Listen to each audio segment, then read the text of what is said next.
Sometimes in life, a single moment can ignite a series of events that can either make you or break you. My name is Katie, and I once believed that a masquerade ball was just an innocent night of fun. But that night led me down a rabbit hole of revenge, mysterious encounters, and choices that forever changed the course of my life. You might think you understand the world around you, but what would you do when confronted by a game far bigger and more dangerous than you ever imagined? This is a tale of deception, of a friendship tested, and of choices that still haunt my dreams. Dive into my world, where masks don't just conceal faces, but secrets that could either set you free or trap you forever. Join me on this journey, but be warned, once you're in, there's no turning back. So, my name is Katie, and this is my story. I swear it's just a business dinner, Katie. Robert's voice echoed in my ears as I stared at the photo on my phone. The image was grainy, but I recognized the intimate corner of La Petite Bistro, the small, upscale French restaurant downtown. There, in the dim light, sat Robert, laughing, his arm draped comfortably around a woman. She wasn't from his office. Hell, she wasn't from our world, a model perhaps, or some actress from those daily soaps he claimed he never watched. And that sparkling dress? Definitely not business attire. I felt a sinking feeling in my stomach, like I was free falling without a parachute. We'd been together for 5 years and lived together for 3. There'd been ups and downs, sure, but this? I never saw this coming. It's just business, I scoffed aloud to the empty apartment, feeling betrayed and stupid. A bitter taste settled in my mouth. Revenge wasn't something I believed in, but right now, it felt like the only language my broken heart understood. Pacing the living room, a plan began to form. The element of surprise was on my side. Robert didn't know I was privy to his little secret, and as I thought more about it, the perfect idea popped into my head. The annual masquerade ball, an event he'd been looking forward to for weeks. Robert had spoken about it endlessly, how significant it was for networking and for his future at the firm. If I played my cards right, I could expose him in front of everyone that mattered. Before the idea fully formed, doubt crept in. Am I being too rash? I wondered. Maybe there's an explanation. But the image of his hands on her waist refuted every hopeful thought. I rang Jenna, my best friend, and the sender of the incriminating photo. "I'm in," she said, before I even had to ask. Over the years, we had a shared love for classic revenge plots from movies and books. But this was real, and the stakes were high. She suggested we make it symbolic, a play on our favorite revenge tales. The more we brainstormed, the clearer the plan became. I would crash the ball, not as Katie, his loving girlfriend, but as a mysterious stranger, taking him through a night he'd never forget. The days leading up to the ball were a whirlwind. I feigned ignorance with Robert while secretly preparing. Dress fittings, mask selections, and rehearsing my alter ego's persona became my nightly routine. My heart raced every time I thought of the upcoming confrontation, both with excitement and trepidation. Is this too extreme? I often wondered. But the scene at the bistro replayed, grounding me in my mission. The night of the ball arrived faster than I anticipated. The grand hall was bathed in shades of gold and crimson. Ornate masks concealed identities, creating an atmosphere of mystery and intrigue. Robert was there, looking dashing in his suit. From a distance, I observed him, wondering how he'd react once the game began. "Remember, make him want to chase you," Jenna whispered into my ear. She was there to support me, dressed just as extravagantly, but she'd remain in the shadows, my silent guardian. My heart pounding loudly, I stepped onto the dance floor. The lights dimmed, and the haunting strains of a violin began. I moved gracefully, letting the music guide me, making sure Robert's gaze found me. Find me. It did. As our eyes locked, I could see the confusion and curiosity in his. I beckoned him with a sly smile and danced away. The chase had begun. As the night wore on, Robert tried again and again to approach me. Each time I'd slip away, leaving him more intrigued. He seemed hooked, desperately trying to figure out the identity of the mysterious woman who'd captured his attention. Every move was calculated, every glance intended to draw him deeper into my web. Towards the midnight hour, I finally allowed him to corner me in a secluded balcony, the city lights playing a muted backdrop to our impending confrontation. As he stepped closer, trying to peek beneath my mask, I spoke in a voice I hoped he wouldn't recognize. "Do you enjoy playing games, Robert?" He hesitated, then whispered, "Who are you?" With a deep breath, ready to reveal everything and bring my plan to its climax, I slowly removed my mask. His eyes widened in shock, trying to process the familiar face beneath the mask. But before he could fully grasp it, I quickly replaced my mask, maintaining my mysterious aura. "You didn't answer my question," I whispered, playing with the ends of the mask's ribbon. There was a flash of recognition, but confusion quickly took over. "Katie?"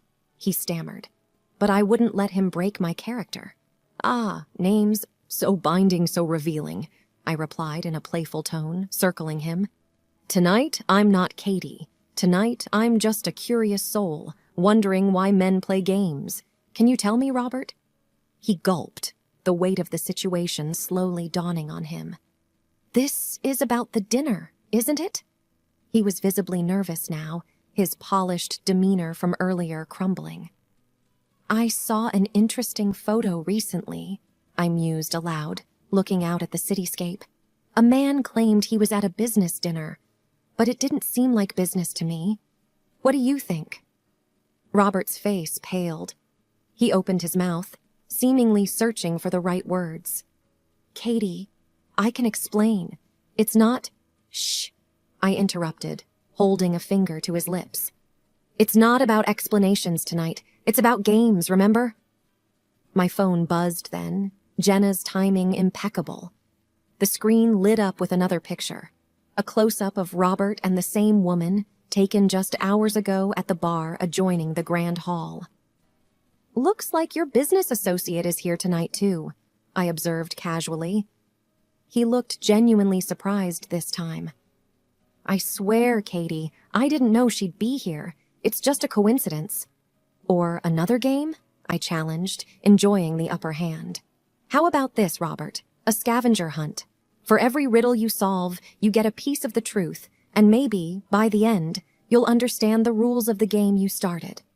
He nodded hesitantly. "Okay, what's the first riddle?" I handed him a small card. "Find the golden chalice at the bar, and your next clue will be revealed."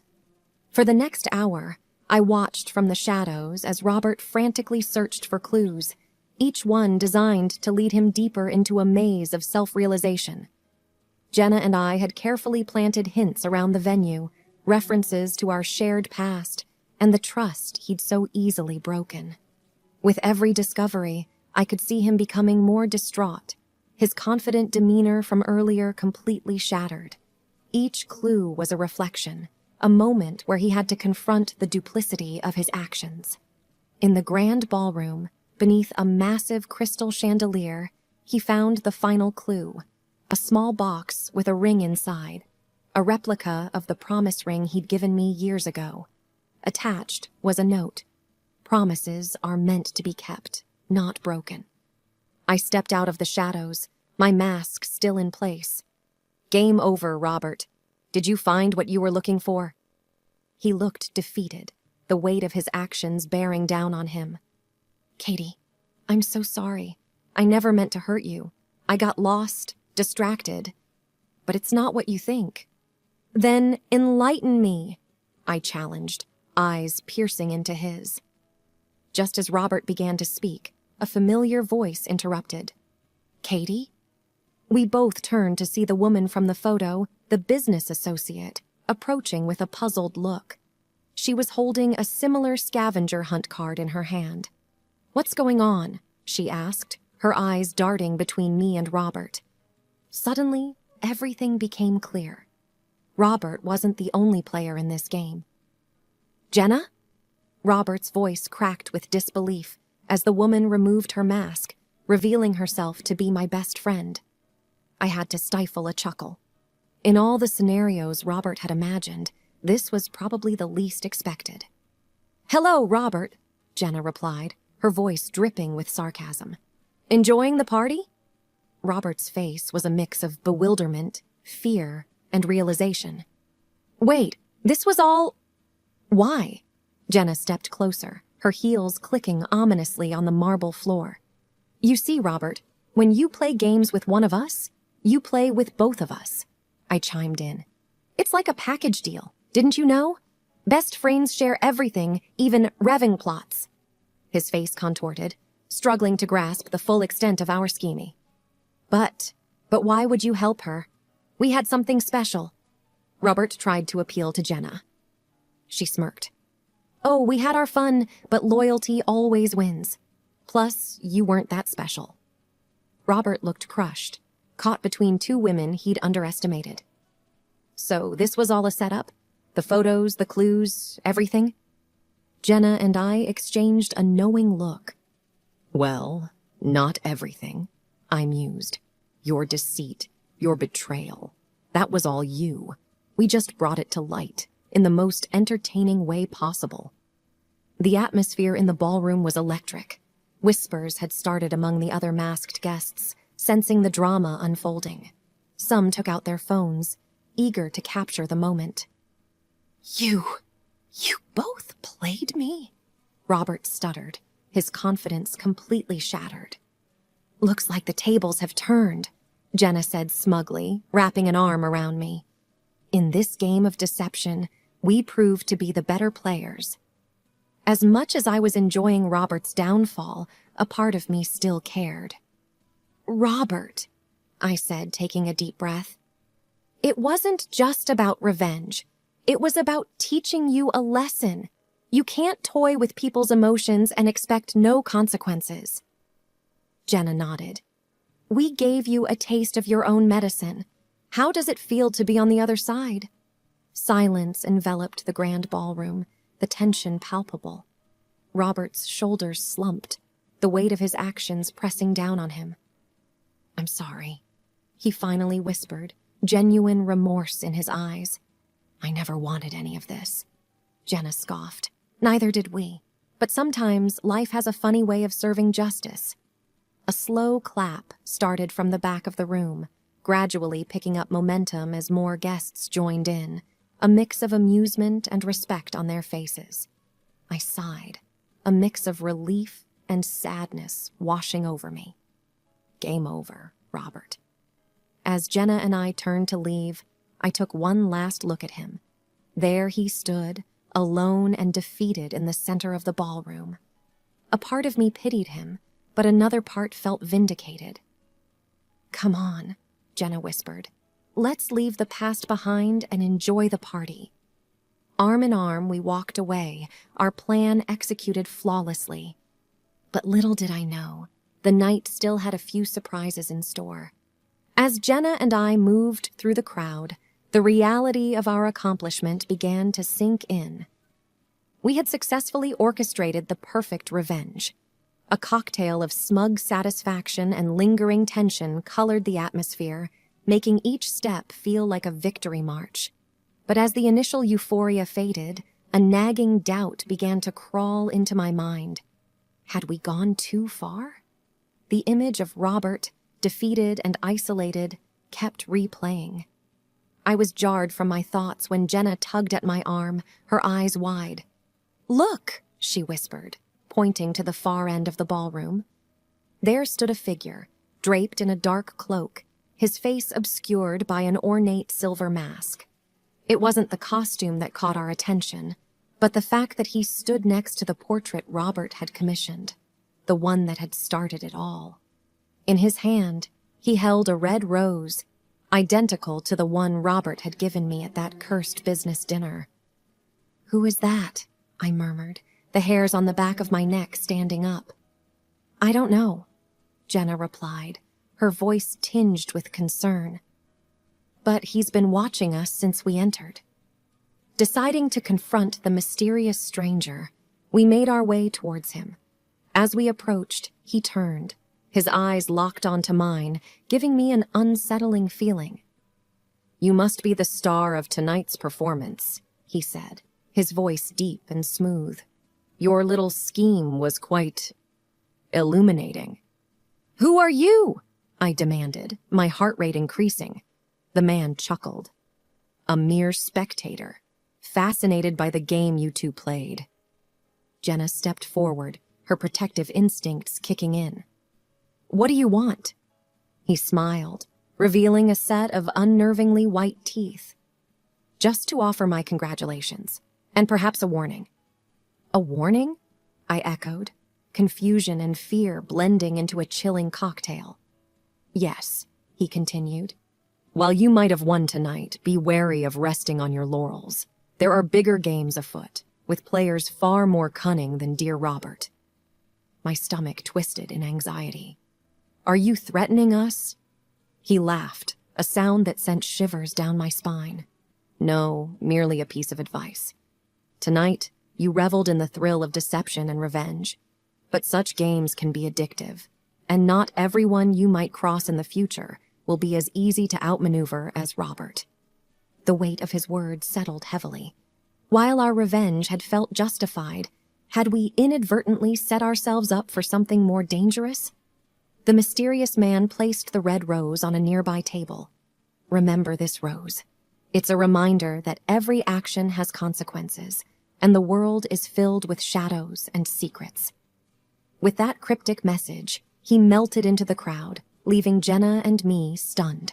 The rest of the night was a blur. We tried to enjoy the party, but the encounter with the masked man had cast a shadow over the celebrations. As we left the ballroom, the early morning chill greeting us, Jenna turned to me.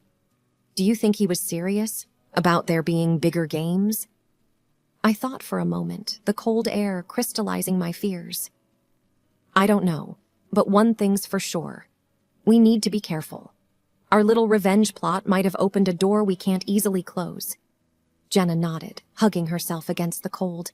"We'll face it together, whatever comes our way." And with that silent vow between best friends, we walked into the night, unaware of the adventures and challenges that awaited us. The days that followed were unsettling. Everywhere I went, I felt as if I were being watched. Every creak in my apartment, every rustling of the trees outside my window, every unexpected phone call sent my heart racing. "I can't live like this," I said to Jenna one evening. We were at her apartment, the TV blaring some random show in the background, its significance lost amidst our concern. Every moment feels like a countdown to something, and I don't even know what. Jenna, ever the pillar of strength, sighed. "We just need some kind of closure. We need to find out who that man was." But how? We had no leads, no name, nothing but a silver mask and a cryptic warning. Our chance, however, came from an unexpected quarter. A few days later, an ornate envelope landed on my doorstep. The front bore just one word: invitation. Cautiously, I opened it. Inside was a card with an address, date, and time. At the bottom, a sketch of a silver mask. My hand shook. The mysterious man was reaching out. I immediately called Jenna. "We need to go," she said resolutely. "If we ever want peace of mind, we need answers." The address led us to an old mansion on the outskirts of town. On the appointed evening, we found ourselves outside its grand doors. Taking a deep breath, we stepped inside. The interior was a mix of opulence and decay. Dusty chandeliers hung from the ceiling, their crystals catching the dim light, and worn-out tapestries decorated the walls. In the middle of the hall, surrounded by a circle of chairs, stood the mysterious man, still wearing his silver mask. "Welcome," he greeted, gesturing for us to sit. Hesitant, We took our seats, our senses on high alert. "As you've probably guessed, I have been watching you," he began. "Your little game with Robert was intriguing, and while it was entertaining, it caught the attention of people like me, those who play a far more dangerous game." I gulped. "Who are you?" He removed his mask, revealing a middle-aged man with sharp features and piercing eyes. "I am Lysander, and I represent a society that thrives on challenges, games of wit, strategy, and sometimes danger." Jenna leaned forward. "Why bring us here?" Lysander smiled. "To offer you a place in our society. Your handling of Robert showcased intelligence and resourcefulness, traits we value." My heart raced. Was this an opportunity or a trap? "And if we refuse?" Lysander shrugged. "You walk away. But remember, life is a game. Whether you play with us or against us is up to you." Jenna and I exchanged glances. This was bigger than any revenge plot. It was a crossroad, one that would shape our future. "We need time to decide," Jenna finally said. Lysander nodded, placing his mask back on. "Of course, but remember, the clock is ticking." Leaving the mansion, the weight of the decision pressed on us. On one hand, this could be an opportunity to delve into a world of intrigue and excitement. On the other, it promised danger and uncertainty. For nights, Jenna and I debated, weighed our options, and examined our desires. And after countless hours of introspection, we made our choice. Reaching out to Lysander, we decided to decline his offer. The taste of revenge, the thrill of the game, it was intoxicating, yes. But some doors, once opened, can never be closed, and we weren't ready for the unknown that lay beyond. Lysander respected our decision, and as promised, he let us walk away. Our lives returned to a semblance of normalcy, but with a newfound appreciation for the mundane. Years passed, and the memory of that fateful night at the masquerade and the mysterious invitation began to fade. But every once in a while, when the night was quiet and the shadows grew long, I would find a single red rose on my doorstep, a silent reminder of the game we once played and the choices we made. And so, as I pen down this account, my message is simple. Revenge might taste sweet, and the thrill of the game might be enticing. But always remember, every choice has consequences, and sometimes the price might be too high.